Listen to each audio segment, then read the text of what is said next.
Le choix de France 24, c'est donc de continuer à suivre au plus près la situation en Iran, 3 semaines après le début des manifestations contre le régime, dont le bilan de la répression est, vous le savez, difficile à établir. Amnesty International parle d'un massacre qui s'est déroulé à huis clos, à la faveur d'un blackout quasi total, qui devrait être levé progressivement cette semaine, selon les autorités de la République islamique.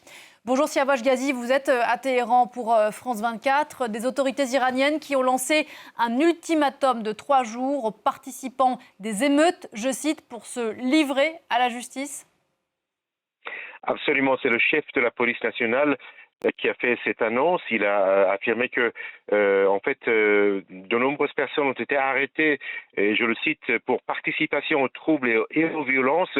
Donc c'est depuis maintenant 2 semaines. De nombreux leaders des manifestations ont déjà été arrêtés. Tous les autres le seront un par un jusqu'au dernier, a ajouté le chef de la police. Mais il a aussi affirmé que ceux qui se présentent d'eux-mêmes d'ici 3 jours à la police pourront bénéficier de mesures de clémence.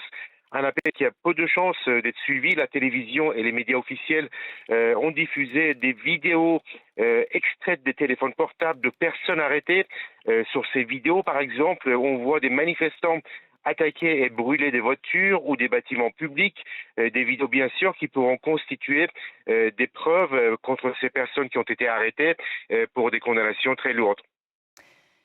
Et puis, Siavash, parallèlement, le pouvoir tente de museler toutes les voix, qu'elles soient populaires ou connues. Une quinzaine de personnalités issues du monde du cinéma et du monde du sport sont visées par des procédures d'enquête.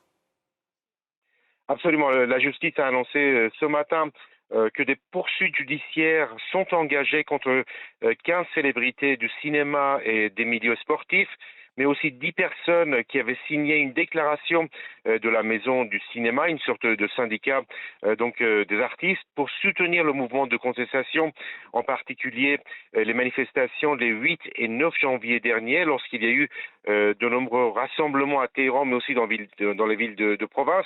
Les noms de ces personnes n'ont pas été révélés pour l'instant, mais selon l'agence Farce, les biens de certaines de ces personnalités ont été confisqués, et en cas de condamnation, ces biens seront utilisés, toujours selon l'agence Farce, pour rembourser les dommages causés lors des manifestations.